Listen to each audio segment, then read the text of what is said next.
বিসমিল্লাহির রহমানির রহিম। আসসালামু আলাইকুম প্রিয় দর্শক, আজকের ভিডিওতে আপনি যদি মাত্র 5 মিনিটও থাকেন, আমি গ্যারান্টি দিচ্ছি এমন একটি তথ্য পাবেন যা এই মুহূর্তে বাংলাদেশের প্রায় 5 লাখ এমপিওভুক্ত শিক্ষক কর্মচারী সবচেয়ে বেশি জানতে চাইছেন। সেই তথ্যটি হল, নবম পে স্কেলে এমপিও শিক্ষকরা আসলে সরকারি কর্মচারীদের সমান সুবিধা পাবেন কিনা, কোন কোন জায়গায় এখনও বৈষম্য থেকে যাচ্ছে, এমপিও নীতিমালায় কি পরিবর্তন আসতে পারে এবং শিক্ষক সংগঠনগুলোর মূল দাবিগুলো কি কি। তো দেরি না করে শুরু করা যাক আজকের বিশেষ প্রতিবেদন। প্রথমেই একটু পটভূমি বুঝে নিই। বাংলাদেশের শিক্ষা ব্যবস্থার একটি বড় অংশ চলে বেসরকারি প্রতিষ্ঠানের মাধ্যমে। দেশে 26,000-এরও বেশি বেসরকারি এমপিওভুক্ত শিক্ষা প্রতিষ্ঠান আছে, যেখানে কর্মরত শিক্ষক ও কর্মচারীর সংখ্যা প্রায় 5 লাখের কাছাকাছি। এমপিও মানে মান্থলি পে অর্ডার। এই ব্যবস্থায় বেসরকারি প্রতিষ্ঠানের শিক্ষকরা সরকার থেকে তাদের বেতনের একটি অংশ পান, কিন্তু এই ব্যবস্থা সরকারি চাকরির মতো পুরোপুরি নয়।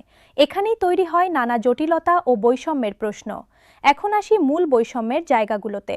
প্রথম বৈষম্য, শুধু মূল বেতন পাওয়া। একজন সরকারি কর্মচারী মূল বেতনের পাশাপাশি বাড়ি ভাড়া ভাতা, চিকিৎসা ভাতা, যাতায়াত ভাতা এবং আরও নানা ভাতা সরকার থেকে সম্পূর্ণভাবে পান। কিন্তু একজন এমপিওভুক্ত শিক্ষক সরকার থেকে মূলত শুধু মূল বেতনটাই পান। বাড়ি ভাড়া ও চিকিৎসা ভাতা পান নামমাত্র পরিমাণে, যা বাস্তবতার সাথে একেবারেই সামঞ্জস্যপূর্ণ নয়। দ্বিতীয় বৈষম্য, উৎসব বোনাস। সরকারি কর্মচারীরা প্রতিটি উৎসবে 1 মাসের সম্পূর্ণ মূল বেতনের সমান বোনাস পান, কিন্তু এমপিও শিক্ষকরা পান মূল বেতনের মাত্র 25%। এই পার্থক্যটা সবচেয়ে বেশি আলোচিত একটি বৈষম্য। তৃতীয় বৈষম্য, পেনশন সুবিধা। সরকারি কর্মচারীরা অবসরের পর নিয়মিত মাসিক পেনশন পান। এমপিও শিক্ষকদের জন্য এই ধরনের সরাসরি সরকারি পেনশন ব্যবস্থা নেই। তাদের জন্য আলাদা একটি কল্যাণ ও অবসর সুবিধা তহবিল আছে, যা সরকারি পেনশনের মতো নিয়মিত ও নিশ্চিত নয়। চতুর্থ বৈষম্য, চাকরির স্থায়িত্ব ও পদোন্নতি। সরকারি চাকরিতে একটি সুনির্দিষ্ট পদোন্নতি কাঠামো আছে, কিন্তু এমপিও শিক্ষকদের ক্ষেত্রে পদোন্নতির সুযোগ অনেক সীমিত এবং প্রতিষ্ঠানভেদে ভিন্ন ভিন্ন। এখন আসি নবম পে স্কেলে এই বৈষম্য নিয়ে কি হতে পারে। অর্থ ও শিক্ষা মন্ত্রণালয় সূত্রে জানা গেছে, মূল বেতনের ক্ষেত্রে এমপিও শিক্ষকরা সরকারি কর্মচারীদের সমান বৃদ্ধি পাবেন, কারণ তারা একই বেতন কাঠামোর সাথে যুক্ত। অর্থাৎ গ্রেড অনুযায়ী মূল বেতনের অঙ্কটা একই থাকবে, কিন্তু ভাতার ক্ষেত্রে পরিস্থিতি এখনও অস্পষ্ট। এমপিও নীতিমালায় ভাতার হার আলাদাভাবে নির্ধারিত হয় এবং এটি বেতন কমিশনের সুপারিশের সাথে সরাসরি যুক্ত নয়। তাই মূল বেতন বাড়লেও ভাতা পুরনো হারেই থেকে যাওয়ার আশঙ্কা আছে। এই কারণে শিক্ষক সংগঠনগুলো শুধু মূল বেতন বৃদ্ধি নিয়ে সন্তুষ্ট নয়, তারা চাইছেন এমপিও নীতিমালায় সরাসরি পরিবর্তন এনে ভাতার বৈষম্য দূর করা হোক। এখন আসি শিক্ষক সংগঠনগুলোর মূল দাবিতে। বিভিন্ন শিক্ষক সংগঠন দীর্ঘদিন ধরে কয়েকটি নির্দিষ্ট দাবি জানিয়ে আসছে। প্রথম দাবি হল, মূল বেতনের পাশাপাশি বাড়ি ভাড়া ও চিকিৎসা ভাতা সরকারি কর্মচারীদের সমান হারে দিতে হবে। দ্বিতীয় দাবি হল, উৎসব বোনাস 25% থেকে বাড়িয়ে সম্পূর্ণ 100%, অর্থাৎ পূর্ণ 1 মাসের মূল বেতনের সমান করতে হবে।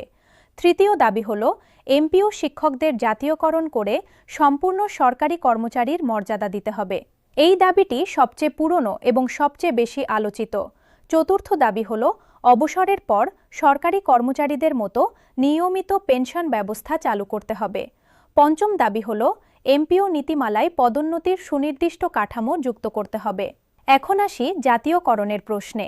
এটি কি নবম পে স্কেলের অংশ? এই বিষয়টা নিয়ে অনেক বিভ্রান্তি আছে, তাই স্পষ্ট করে বলা দরকার। জাতীয়করণ এবং পে স্কেল দুটি আলাদা বিষয়। পে স্কেল হল বেতন কাঠামোর পরিবর্তন, যা এমপিপিও শিক্ষকদের মূল বেতনে প্রতিফলিত হবে। কিন্তু জাতীয়করণ মানে হল এমপিওভুক্ত প্রতিষ্ঠানগুলোকে সম্পূর্ণভাবে সরকারি প্রতিষ্ঠানে রূপান্তর করা, যেখানে শিক্ষকরা পূর্ণাঙ্গ সরকারি কর্মচারীর মর্যাদা পাবেন। জাতীয়করণ একটি অনেক বড় ও জটিল প্রক্রিয়া, যার সাথে জমি, অবকাঠামো, প্রাতিষ্ঠানিক কাঠামো এবং বিশাল আর্থিক প্রতিশ্রুতি জড়িত। এই মুহূর্তে নবম পে স্কেলের আলোচনায় জাতীয়করণের বিষয়টি সরাসরি অন্তর্ভুক্ত নেই। তবে শিক্ষক সংগঠনগুলো দীর্ঘমেয়াদী লক্ষ্য হিসেবে এই দাবি তুলে ধরছে, তাই দয়া করে এই দুটি বিষয় গুলিয়ে ফেলবেন না। পে স্কেলে আপনার মূল বেতন বাড়বে, কিন্তু এর মানে এই নয় যে আপনি রাতারাতি সম্পূর্ণ সরকারি কর্মচারীর মর্যাদা পেয়ে যাচ্ছেন।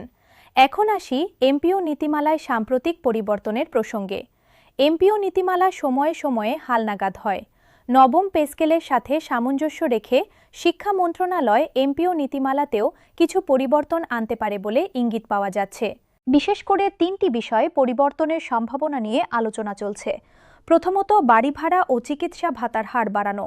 দ্বিতীয়ত, উৎসব বোনাসের হার আংশিকভাবে বাড়ানো।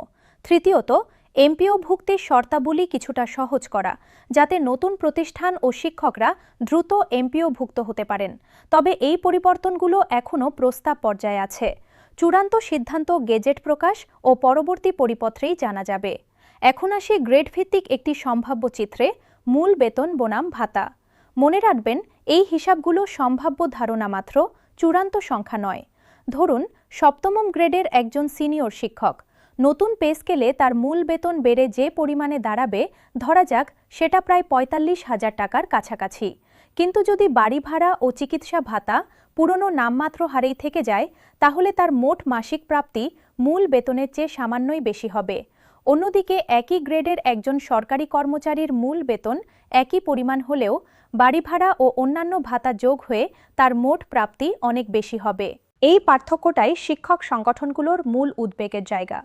শুধু মূল বেতন সমান হলেই প্রকৃত বৈষম্য দূর হয় না, যতক্ষণ না ভাতার ক্ষেত্রেও সমতা আসে। এখন আসি উৎসব বোনাসের একটি তুলনামূলক চিত্রে।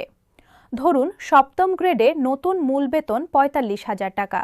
একজন সরকারি কর্মচারী প্রতিটি উৎসবে পাবেন সম্পূর্ণ ৪৫,০০০ টাকা। কিন্তু একজন এমপিও শিক্ষক যদি ২৫% হারে বোনাস পান, তাহলে পাবেন মাত্র ১১,৫০০ টাকার কাছাকাছি। বছরে দুটি উৎসব মিলিয়ে এই পার্থক্য দাঁড়ায় প্রায় ৬৭,০০০ টাকার মতো। এই বিশাল পার্থক্যের কারণেই শিক্ষক সংগঠনগুলো উৎসব বোনাসের বৈষম্য দূর করাকে তাদের সবচেয়ে জরুরি দাবিগুলোর একটি হিসেবে তুলে ধরছে। এখন আসি একটি গুরুত্বপূর্ণ প্রশ্নে, কেন এই বৈষম্য এতদিন ধরে চলছে? এই প্রশ্নের উত্তর জানতে হলে এমপিও ব্যবস্থার ইতিহাস একটু বুঝতে হবে। এমপিও ব্যবস্থা চালু করা হয়েছিল মূলত বেসরকারি শিক্ষা প্রতিষ্ঠানগুলোকে আর্থিক সহায়তা দেওয়ার জন্য, পুরোপুরি জাতীয়করণ না করেই। এর ফলে শুরু থেকেই এই ব্যবস্থায় একটি সীমাবদ্ধতা থেকে গেছে। সরকারের যুক্তি হল, পুরোপুরি জাতীয়করণ করলে আর্থিক দায় অনেক বেড়ে যাবে এবং সব প্রতিষ্ঠানের মান একসাথে নিয়ন্ত্রণ করাও কঠিন হয়ে পড়বে। তাই আংশিক সহায়তার এই মডেলটি দীর্ঘদিন ধরে চলে আসছে। কিন্তু শিক্ষক সংগঠনগুলোর যুক্তি হল, একজন শিক্ষক যে কাজটি করেন সেটা সরকারি বা বেসরকারি প্রতিষ্ঠানে একই রকম গুরুত্বপূর্ণ। তাই শুধু প্রাতিষ্ঠানিক কাঠামোর কারণে বেতন ভাতায় এত বড় বৈষম্য থাকা উচিত নয়। এখন আসি অর্থনৈতিক বাস্তবতার আলোচনায়। প্রায় ৫ লাখ এমপিও শিক্ষক কর্মচারীর ভাতা সরকারি কর্মচারীদের সমান করতে হলে সরকারের বাড়তি ব্যয় হবে কয়েক হাজার কোটি টাকা। এই অতিরিক্ত ব্যয়ের সংস্থান কিভাবে হবে সেটা নিয়ে অর্থ মন্ত্রণালয়ে আলোচনা চলছে। কিছু বিশেষজ্ঞ মনে করছেন, একসাথে সম্পূর্ণ সমতা না এনে ধাপে ধাপে ভাতার ব্যবধান কমানোর পথে হাঁটতে পারে সরকার। যেমন প্রথমে বাড়ি ভাড়া ভাতা বাড়ানো, তারপরের ধাপে উৎসব বোনাস বাড়ানো, এভাবে ধীরে ধীরে সমতার দিকে এগোনো। এখন আসি কিছু ব্যবহারিক পরামর্শে। আপনি যদি একজন এমপিওভুক্ত শিক্ষক হন, তাহলে গেজেট প্রকাশের পর কয়েকটি বিষয় বিশেষভাবে লক্ষ্য রাখুন। প্রথমত, গেজেটে আপনার মূল বেতন গ্রেড অনুযায়ী কত হচ্ছে সেটা দেখুন। দ্বিতীয়ত, এর সাথে শিক্ষা মন্ত্রণালয় থেকে আলাদা কোনো পরিপত্র আসছে কিনা, যেখানে ভাতার হার উল্লেখ থাকবে, সেটার জন্য অপেক্ষা করুন। তৃতীয়ত, আপনার প্রতিষ্ঠান প্রধানের মাধ্যমে ফিক্সেশন পেপার তৈরি হচ্ছে কিনা এবং সেটা সঠিকভাবে জমা হচ্ছে কিনা খেয়াল রাখুন। চতুর্থত, শিক্ষক সংগঠনগুলোর ঘোষণা ও আপডেটের দিকে নজর রাখুন, কারণ তারাই সবার আগে নীতিমালার পরিবর্তন সম্পর্কে তথ্য পান। এবার আসুন মূল বিষয়গুলো সংক্ষেপে আরেকবার মনে করিয়ে দিই। ১. মূল বেতনের ক্ষেত্রে এমপিও শিক্ষকরা সরকারি কর্মচারীদের সমান বৃদ্ধি পাবেন বলে জানা গেছে।